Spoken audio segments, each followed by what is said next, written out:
as Ewan said, at Buchanan, King's holds quite a special place for us, because it was the fact that King's think tank existed that meant that we got the inspiration at Buchanan to start our own think tank 3 years ago.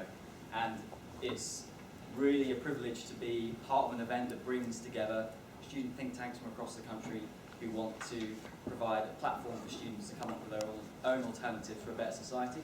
And so all of you who are not yet graduated, urge you in the following years to keep getting involved, keep growing this movement, and keep working together with think tanks across the country like yourselves. So today I'm going to talk about a universal basic income, which is a project that we've been working on this year. First of all, can I ask for a show of hands, how many of you have heard of a universal basic income? Ah, quite a lot of you. Another show of hands, how many of you are supportive of a universal basic income? Got some work to do today then. All right, all of you whose hands are down, I'm talking to you, not just preaching to the choir. But for those of you who are sceptical, can I just ask you to keep an open mind, because the thing about basic income is that almost everyone who is now a supporter of it was once a skeptic, myself included. I remember when I first heard about it from an old activist called Clive Lord. He was at this conference 3 years ago. He was a man who walked around in running shoes, carried a brown plastic bag, and talked about basic income all the time. I remember listening to him and thinking, seriously? Going to give it to everyone? People won't work? Nah, not convinced. And now, Clive's probably the one laughing. So maybe some of you skeptics in a couple of years will also come around to basic income and be presenting on it yourselves. So I'm going to talk about the benefits of a basic income to the individual and society, why the idea, this old idea, is gaining traction right now, why so many of you have heard of it, and also because lots of you are policy experts, policy wonks, you're going to want to know the details. How much is it going to cost? So I'm going to go and talk about that as well. But first of all, we're going to quickly talk about why I personally went from being a skeptic to coming around to it. So like many of you, I've grown up in a society which says if you're ill, you're guaranteed healthcare. If you're old, you're guaranteed financial security for a basic state pension. If you have a child, we'll guarantee that child an education and enough money so they can be clothed and fed for a universal child benefit. We accept these things as a right of being a citizen of our country. And it's the same in this country and like many others around the world. I mean, I remember when my granny was growing old and got ill, the providers at the NHS and the providers of her state pension didn't ask how much money she had. She just got that support because it was her right as a citizen. So why can't we extend that right to include basic financial security for all adults, not just pensioners or those with children? Why can't we extend that right to make sure that all citizens have enough money to cover their basic needs, particularly when times are tougher, when we're out of work, when we're taking time out of paid employment to learn new skills, train for a new job, or work on a business idea? We can do this, and one way, I think, is through a universal basic income, which, as you may know, is a regular basic cash payment to all citizens regardless of their financial circumstances. And it would mean, as a society, we would say to everybody that there is a basic income floor which nobody can fall below and upon which everybody can build. And because it's a right, it cannot be taken away. It's unconditional. So it's like a basic state pension that we already have, but for all adults. Now this right to social security and to be able to cover your basic necessities isn't that controversial. It's actually written in the Universal Declaration of Human Rights. And the core of a UBI and the purpose, I feel, is captured in this quote from Franklin Roosevelt. It's that true individual freedom cannot exist without economic security and independence. Now, a UBI is about exactly that, a universal basic income, guaranteeing basic financial security for everyone, giving people greater financial freedom and empowering people to make the most of their lives. Now here's what that security can do. That security will help people take risks, become entrepreneurs and build small businesses, always knowing that their basic income is always there to fall back on. There's a great deal of evidence that shows that greater financial security encourages entrepreneurial behaviour. And we know that from stories too. For instance, if Steve Jobs and Steve Wozniak, who founded Apple, didn't have the security of a home and their parents' support when they were working on a personal computer in their parents' garage, would they have been the founders of Apple? Certainly less likely. And our current social security system actively gets in the way of people retraining for new, higher skilled jobs. There's a guy called Anthony Painter from the Royal Society of Arts. He tells a story of two young mothers he met when he was working in education. These two young mothers were out of work and retraining as nurses. Their course was going well. Then one day the job centre called them up and said they had to take the first minimum wage job available, or they were going to get their benefits sanctions taken away.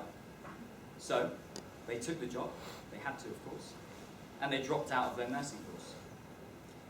Now that's not just those individuals who lose out on the chance for a better life, society does too, because we need nurses.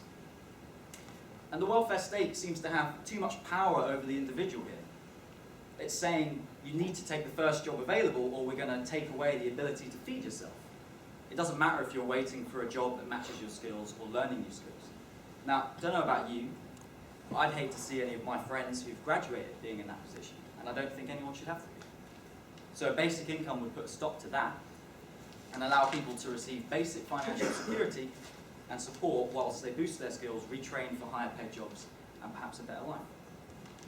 It will also support people taking time out to care for friends and relatives, increasingly important in an ageing population. Right now, you only get any support if you're a carer if you're caring for up to 35 hours a week, or over 35 hours a week. So if you're caring for a friend and relative from 15 hours, 30 hours a week, you don't get any support at all. Basic income will make sure that carers looking after friends and relatives have that income floor to fall back on. It will also provide a peace of mind to millions of self-employed or low-paid workers who are constantly going in and out of work. It will say to them, whatever else happens, you'll always have your basic income coming through your bank account every month and to fall back on. And you don't have to face endless forms, bureaucracy, and delays in receiving your payment either. In fact, just waiting for your benefits, sometimes 3, 4, 5 weeks, benefit delays is actually the biggest cause of the rising use in food banks across the UK. So just the bureaucracy of our system is meaning that people in 21st century Britain are having to queue up and rely on charity just to eat. And I think we can do better than that. And a basic income is one way of putting food banks out of business. Now, you might be saying, yeah, I get all that. But what happens if people don't work? Who will clean the bins? For some reason, it's always bins. You know, people always use that as an example. But you don't have to worry about it, because people will still work. There's virtually no empirical evidence that people will stop working with basic income. Fact is that people want to contribute to society. The vast majority of people want to work, they want to contribute. And also the word basic is very key here. It's not necessarily enough to provide a comfortable standard of living. People will want to earn more. If you're receiving a basic income of £5,000 a year, the vast majority of you are going to want a better standard of living than that. You're going to want to work and increase your income. Also, the evidence from basic income pilot projects in India and Namibia show that the opposite is true. That actually, it encourages entrepreneurship, it encourages economic activity, which you can read more about in our proposal. When they did it in Canada, there were only 2 groups of people that worked a bit less, and that was young mothers with small children and adolescents who decided to drop out of work and go and stay in school. So young mothers spending more time with their babies, adolescents spending more time in school, these aren't necessarily bad things that we should be worried about. And if that wasn't enough, a basic income is far better than our current system at financially rewarding work, making work pay.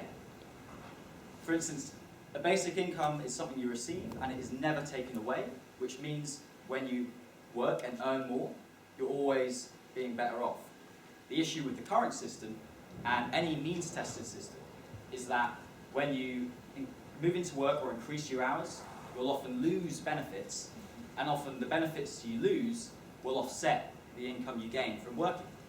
So currently, right now, if you're on a low income or moving into work, you sometimes face losing up to 85p of every extra pound you earn. So for every pound you're earning, you're getting 15p. Some people are only gaining 4p for every pound they earn when they increase their earnings. Seems crazy because it is, and people have tried to solve it, but there doesn't seem to be, the government's tried to use the universal credit, but even that doesn't seem to be getting anywhere close to being as effective as a universal basic income. So we should go back to the graph here. The orange line is the basic income. The blue line is the current system in terms of how much money is taken away from every extra pound you earn. This is from the Royal Society of Arts. You can see across the income spectrum, a basic income allows you to keep more of the extra money you earn when you increase your earnings and your hours, which has got to be a good thing. It's also worth noting that there's no slide for it, but it's also worth noting that the evidence from other pilots show that a society where there's greater income security is also a healthier society. When they did the pilot experiment in Canada, it showed that greater financial security provided by basic income meant that there was a big reduction in mental illnesses and hospitalizations related to having that financial insecurity. So, quick note on why now.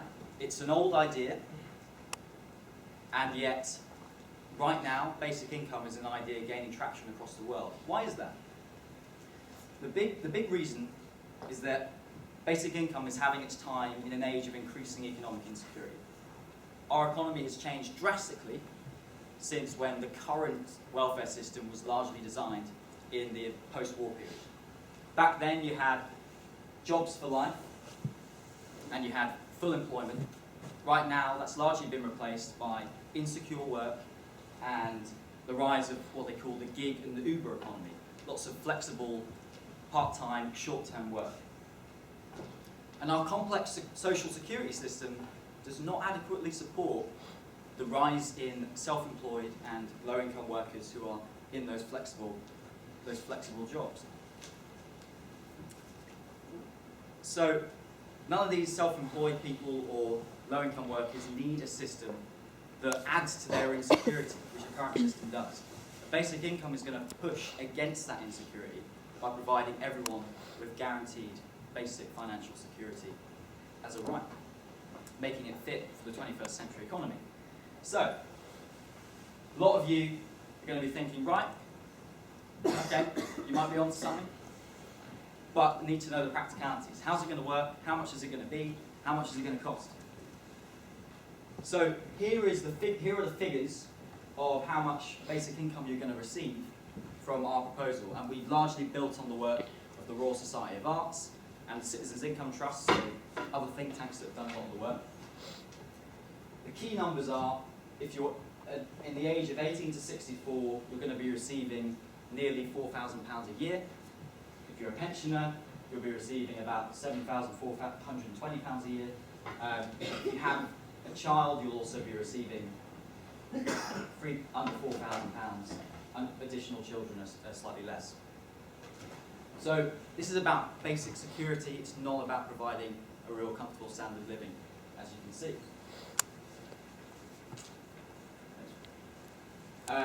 And this is just showing that actually under the basic income system that's designed by the RSA and the Buchanan Institute, low-income work earners with children, young children, are better off than the current system. That was an important part of the proposal. We wanted to make sure those who are least well off and probably most vulnerable in society are looked after under our system.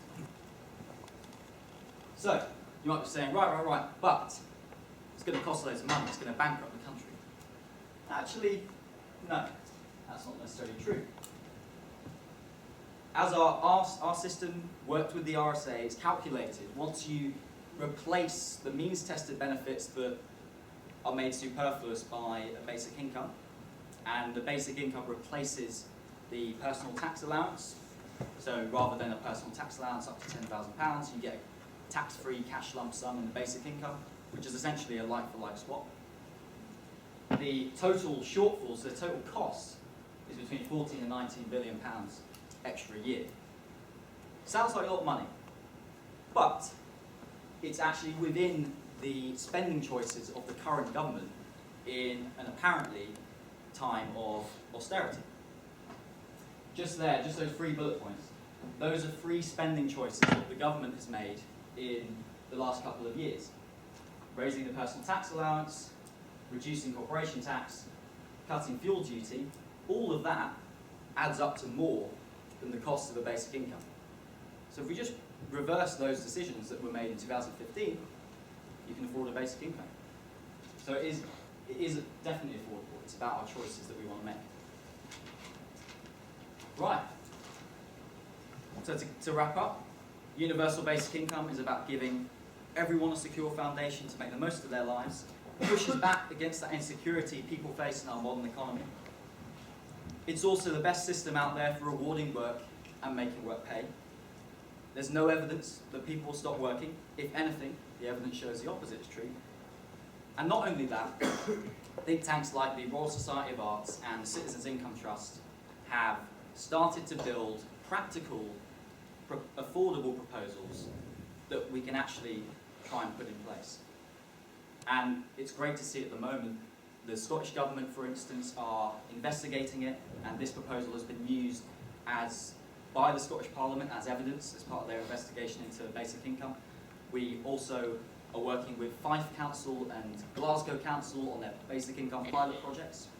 So basic income is turning from an idea of utopian fancy to a potential practical alternative to a failing welfare state. And we're delighted to contribute to that. So I'm looking forward to your questions. Thank you very much.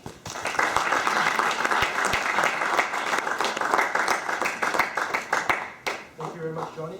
I just want to reiterate how we like to handle questioning. If you have a question for Jonny, please do remember to note it down. And we will have a question and answer session with all the presenters shortly after this, roughly about 11:30. Now I have the privilege of introducing Matthew Jones from the World Report Society, who will be talking about rights and representation.